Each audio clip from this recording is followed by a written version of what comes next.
ये कहानी पिछले साल नवंबर की है, जब मैं अपने दादाजी के साथ टेक्सास के क्रॉकेट में शिकार के लिए गया था। मैं अपने दादाजी से बहुत कम मिल पाता था क्योंकि उनकी अपनी एक कंपनी थी। इसलिए जब उन्होंने मुझसे कहा कि वे शिकार पर जाना चाहते हैं तो मैं खुशी माइनस खुशी जाने के लिए तैयार हो गया। मैं ये जरूर कहूंगा कि मुझे शिकार करना पसंद नहीं है, लेकिन मुझे कैंपिंग करना बहुत पसंद है और मैं उस खास लीज पर पहले कभी नहीं गया था जहां वे हमें ले जा रहे थे। तो मैंने सोचा कि क्यों ना वहां जाया जाए। मुझे नई जगहों की खोज करना बहुत पसंद है, इसलिए मैंने काम से कुछ दिन की छुट्टी ली और उनके साथ क्रॉकेट चला गया। जब हम गेट के पास पहुंचे तो मैंने देखा कि वहां कोई असली प्रवेश द्वार नहीं था, जैसा कि मैं ज्यादातर जगहों पर गया हूँ। ये सिर्फ एक कच्चा रास्ता था जिसके किनारे एक लोहे का गेट था। मेरे दादाजी गेट खोलने के लिए ट्रक से बाहर निकले और फिर हम जंगल के बीच से एक लंबे कच्चे रास्ते पर चल पड़े, जब तक कि हम बीच में एक पुराने घर के साथ एक खुले मैदान में नहीं पहुंच गए। जब हम घर की ओर जा रहे थे तो उसने मुझे बताया कि उसके पिता ने इसे बनाया था और वे इसका उपयोग शिकार करने या बस आराम करने और जीवन से ब्रेक लेने के लिए करते थे। मैं निश्चित रूप से ये देख सकता था। जंगल के अंदर इतनी शांति थी कि मैं फ्रीवे से आने वाली गाड़ियों की आवाज मुश्किल से सुन पा रहा था। ये सप्ताहांत के लिए एकदम सही जगह लग रही थी, या ऐसा मैंने सोचा। ड्राइववे में गाड़ी रोकने के बाद हमने ट्रक को खोला और रात का खाना बनाया। सब कुछ सामान्य था। वहां पुराने बिस्तर थे जिन पर हमने चादरें और कंबल बिछाए थे। एक पुराना टीवी था जिसमें वीसीआर था और स्टोव भी बहुत पुराने जमाने का था। खाना खाने के बाद हम लगभग 8:30 बजे सो गए ताकि हम सुबह होने से ठीक पहले उठकर किसी एक ब्लाइंड में जा सकें। जैसे ही मैं सोने लगा, मुझे एक खिड़की से खरोंचने की आवाज आई जिस पर एक पर्दा लगा था। मैंने उस पर ध्यान नहीं दिया और उसके तुरंत बाद सो गया। अगली सुबह मेरे दादाजी ने मुझे कपड़े पहनने के लिए जगाया ताकि हम ब्लाइंड में जा सकें। वहां पहुंचने के बाद हम बैठ गए और खुले मैदान का जायजा लिया। हमें कुछ घंटों तक कुछ दिखाई नहीं दिया, इसलिए हमने झपकी लेने का फैसला किया। मैं कुछ ही मिनटों में सोकर उठा और दूरबीन से पेड़ों की कतार देखने लगा। पेड़ों की कतार अंधेरी जगह से करीब 1.5 मील दूर थी।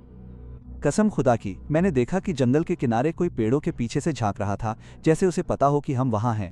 ऐसा लग रहा था जैसे वो पूरे समय हम पर नजर रखे हुए था। मुझे पूरा यकीन था कि कोई हम पे नजर रख रहा है, इसलिए मैंने अपने दादाजी को जगाया। उन्होंने दूरबीन से देखा और तभी हिरणों का एक झुंड मैदान में आ गया। वो बस हंसे और मुझसे कहा कि चिंता की कोई बात नहीं है और ये सिर्फ जंगली जानवर हैं। मैं कम से कम चिढ़ तो गया था। मुझे पता है कि मैंने क्या देखा था और ऐसा लग रहा था कि कोई है या कम से कम कुछ तो है। करीब 30 मिनट बाद उन्होंने एक हिरण को गोली मार दी और हम उसे साफ करने और उसकी खाल उतारने के लिए घर ले आए। हिरण का पेट निकालने के बाद लगभग 3 बज चुके थे और हमने तय किया कि हमें रात के खाने में क्या खाना है, लेकिन हमें कुछ सामान लेने के लिए शहर जाना था। इसलिए हमने हिरण को लटका दिया और दुकान के लिए निकल पड़े। जब हम वापस आए तो हमने जानवर के पूरे शरीर पर पंजों और काटने के निशान देखे। मैं और मेरे दादाजी हैरान रह गए। उन्होंने मेरी तरफ देखा और कहा कि हम रात के शिकार पर जा रहे हैं। मैंने उनसे पूछा कि वे किस लिए शिकार कर रहे हैं, तो उन्होंने कहा कि उन्हें लगा कि वे कोयोट हैं, लेकिन मुझे नहीं लगता कि ऐसा था। ये सामान्य नहीं लग रहा था। खाने के बाद हमने कुछ फ्लैशलाइट और अपने एआर लिए और खोजबीन करने निकल पड़े। हम 45 मिनट तक बात करते रहे। उसके बाद हमें कुछ सुनाई दिया। हम पेड़ के बहुत करीब पहुंच गए थे और मैंने अचानक मुड़कर देखा कि फिर से कुछ हमारी तरफ झांक रहा है। जैसे ही उसे एहसास हुआ कि मैंने उसे देख लिया है, वो तुरंत छिप गया। मैंने अपने दादाजी को न बुलाने की पूरी कोशिश की, इसलिए मैंने उन्हें एक हल्की सी सीटी दी और उन्हें उस जगह पर बुलाया जहां मैंने उसे देखा था। उसने मुझे फुसफुसाते हुए कहा कि मैं वहीं खड़ा रहूं और उसकी पीठ देखूं। वो बंदूक उठाए जंगल में चला गया और गायब हो गया। मैं वहां हमेशा की तरह खड़ा रहा, कुछ सुनने का इंतजार कर रहा था। करीब 10 मिनट बाद मैंने गोली चलने की आवाज सुनी।